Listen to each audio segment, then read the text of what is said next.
What's up, my comic comrades? Today we're continuing our journey down DCeased Deceased Dead Planet miniseries. We've already covered issues 1 through 4 of the series, so today we're going to be breaking down issues 5 and 6. If it wasn't obvious already, this episode is going to have spoilers for the entirety of the Deceased Dead Planet series. But now let's dive in because this series continues to be insanely good. Deceased as a whole has been really amazing. So again, let's dive in.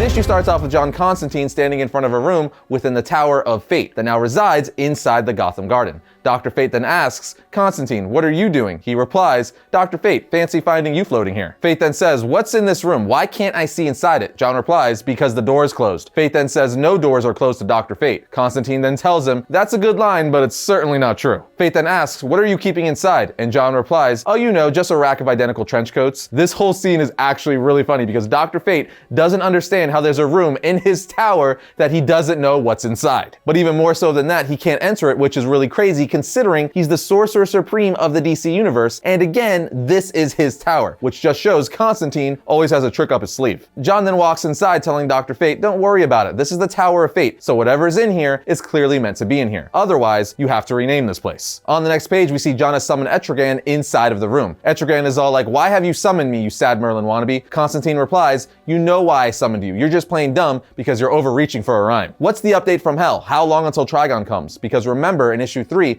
Etrigan warned Constantine that Trigon wasn't happy that souls were being locked inside the anti-living, meaning he's not getting any new souls in hell. Essentially, Trigon's pissed off he's not getting in on any of the fun. Anyway, Etrigan tells John, "You should fear. He'll soon be here." John replies, "Why is poetry always so damn vague? Just give me an answer." Etrigan then tells him he's pretty pissed. "I'd say 3 turns until all life on this world burns." At which point John says, "Heard enough?" And Swamp Thing appears saying, "Yes." Constantine then tells Etrigan, "You could go." He replies, "See you in hell, scruffy infidel." John and Swamp Thing then make their way out of the room. But before they leave, John grabs Ragman's cloak. And as they're walking out, Fate asks Swamp Thing, "What does that room hold?" And he replies, "A rack of coats." To which Constantine starts laughing. John then finds Damian Wayne Batman asking him, "Are you as good as your old man?" Damian replies, "Not yet." John then asks, "But you're close?" Damian then just kind of ignores him, and John says, "Yeah, that's what I thought." Damian then asks, "What do you need?" John tells him, "I need to do some questionable things. I need to do them while Mary Marvel is galaxies away, and I could use a team to keep me alive. I can't say more, but it's for the good of the world and all that." Batman says, "Not good enough." John then asks, "You don't trust me?" And he replies, "I mean, of course not." Batman then says, "Tell me the whole truth and I'll help you, and I'll know if you're lying." John looks at him saying, "No, you won't." Damian then just stares at him, and John finally says, "Oh crap, you will, won't you? You're like your dad." Fine. So of course after this, Constantine tells Batman his plan, to which he asks, "Are you planning on killing anyone?" Constantine replies, "No one will die who isn't already dead. You won't change my mind, and it's the only way." Batman says, "You said you needed a team." John's like, "Yes, the others are waiting," as we see Red Hood, Ravager, and Cassandra Cain Batgirl. So now with the team in place consisting of Batman, Red Hood, Cassandra Cain, Ravager, Swamp Thing, and Constantine himself,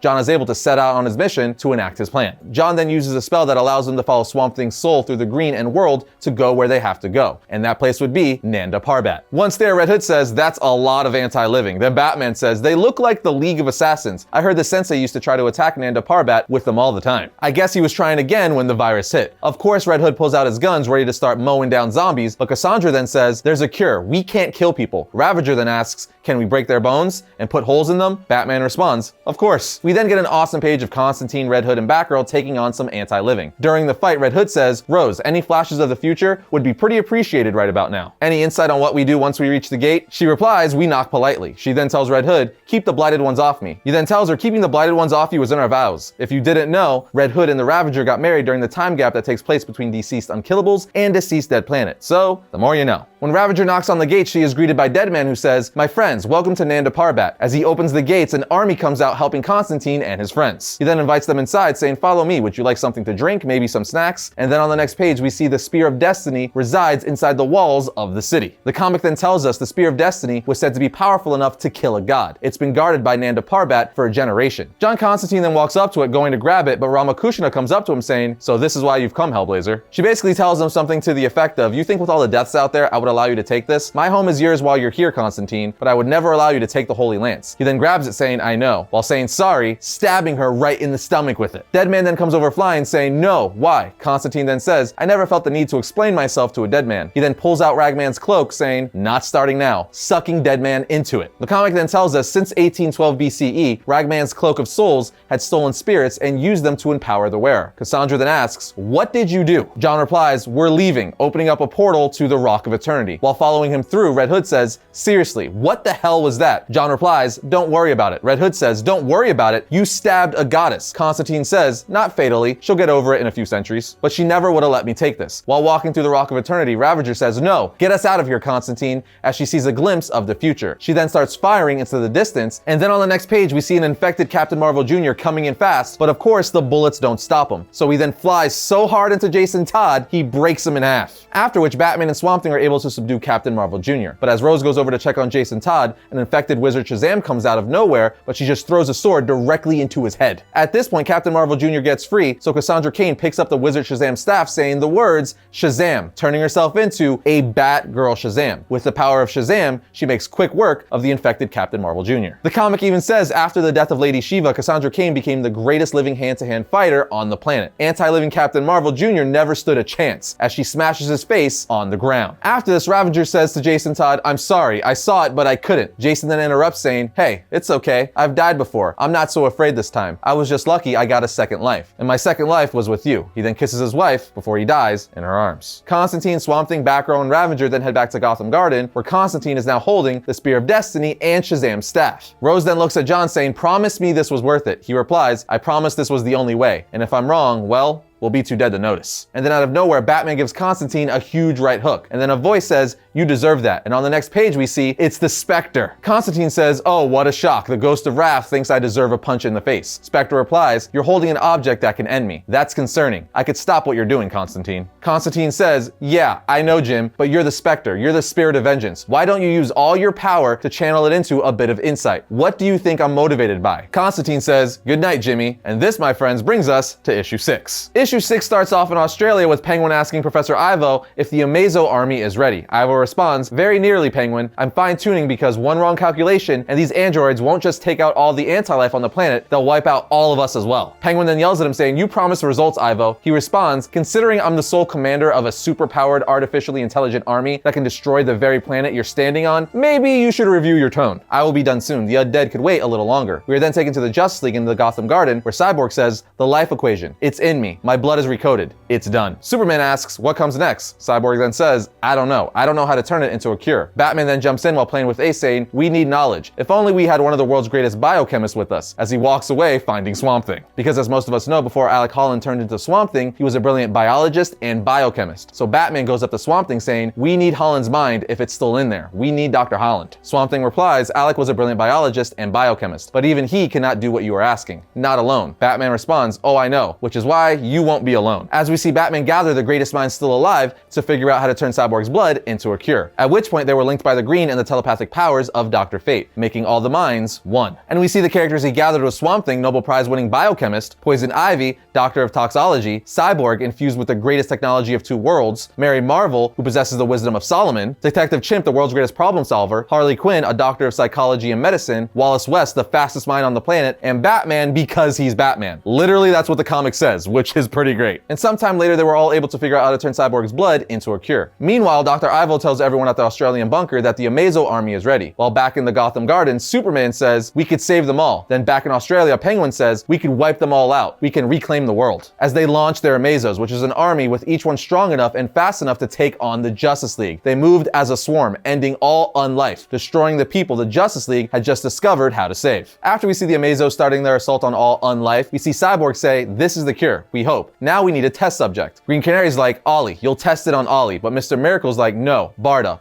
We start with Barda. Green Canary's all like, why the hell should your wife be the first one to get the cure? Mr. Miracle then looks at Green Canary saying, I admit I want her back, but this just isn't about what I want. If we miss some calculation, if something goes wrong, Barda is hopefully strong enough to take it. We shouldn't risk Ollie. So Mr. Miracle, Superman, and Green Canary go through a boom tube which takes them to a moon, where he was keeping Barda chained up so she wouldn't hurt herself or anyone else. But when they get there, they see she escaped. And on the next panel, we see Barda flying from above, smashing right through Green Canary's construct, tackling Mr. Miracle to the ground. As Barda's on top of her husband trying to rip him apart, Superman runs over, injecting her in the back of the neck with the cure. But it doesn't seem to be working. She's still attacking her husband, so Superman lights his eyes up with heat vision saying, Scott, it's not working. Close your eyes. I have to get her off you. Scott replies, don't hurt her. Don't hurt her. And on the next page, we see that the cure finally kicks in. And Barda is now restored back to her normal self. Mr. Miracle then looks at his wife saying, I missed you so much, as the two kiss. Meanwhile, back at the Tower of Fate, Zatanna comes storming into Constantine's private room, which we saw in issue 5, saying, what do you think you're doing, Constantine? He replies, hello, Z. She's like, don't you hello me. John, what have you done? The wizard staff? Madame Xanadu's crystal ball? The freaking spear of destiny? Is this what Jason died for? John, are you gonna tell me what this is all about? He basically tells her, you're just gonna have to trust me. He goes on to say, because if I tell you, I know what you're gonna do. You're gonna try to stop me. She replies, you don't know that. And he says while holding Madame Xanadu's crystal ball, actually I do. I saw the future. We fight, it's messy, best avoided. I think I've said it before, but I'm gonna say it again.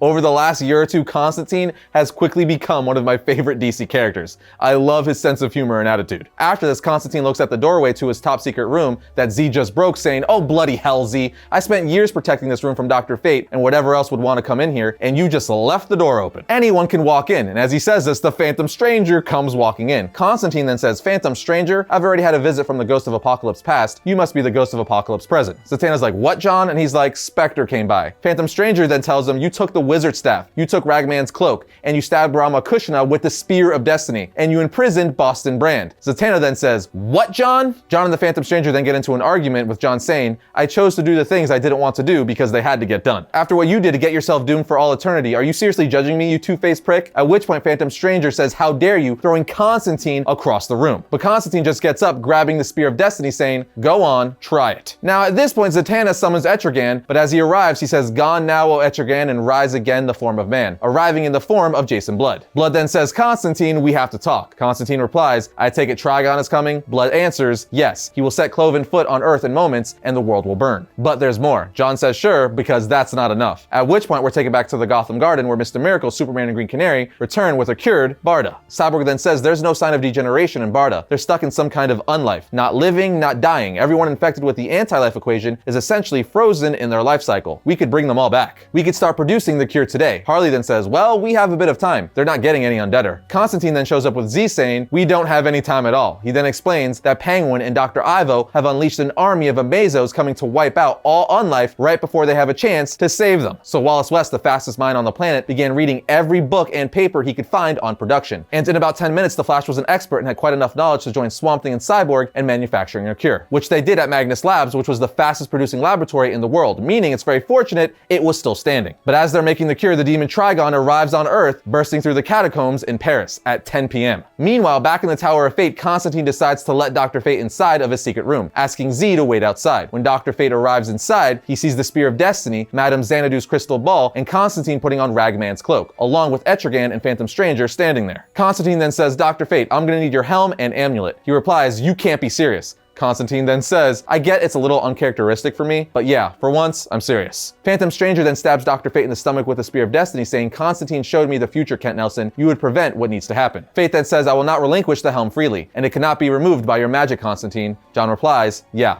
we know. As he holds up Shazam's staff, saying Shazam while holding Fate's helmet, which releases the helmet from Nelson's head. Constantine then takes his amulet, at which point Zatanna walks in, seeing Dr. Fate's bloody body on the ground with the Spear of Destiny inside of him. To which Constantine says, I'm not gonna lie, this is exactly as bad as it looks. And he's saying this while being empowered with Shazam, wearing Fate's amulet and Ragman's cloak. He then tells Zatanna, see, this is exactly why I told you to wait outside. It's okay, Kent will live, I know. I'm a doctor now. Zatanna then asks Constantine, will you be able to come back from this? He looks at her saying, hey, it's me. She says, that's not an answer. He then looks at her saying, why are you the only person on this damn planet I don't want to disappoint? They then kiss, after which he flies off with all of these artifacts and now the power of Shazam saying, ready or not, world, I'm coming to save you. And just like that, issue 6 comes to an end. This is insane, guys. John Constantine now has all the powers of Dr. Fate and Shazam, as well as Ragman's cloak, on top of all of his own powers. It's essentially like making Superman the Sorcerer Supreme. It may even be more powerful than that. It's just all kinds of nuts. Also, my dude Red Hood died in issue 5, which sucks, but hey, that's what this series is all about. Characters dying left and right. But I gotta say, he almost made it to the end of the series, and his whole speech saying I've died before, I'm not so afraid this time, just hit me right in the feels. Plus, he died happy this time, saying he was lucky to have a second life, finding happiness with his wife Ravenger. So even though it sucks Jason died again, it was nice to see him die happy this time in his wife's arms while they kissed. I am curious though to see what's gonna happen with Unliving Darkseid, because there was no mention or appearance of him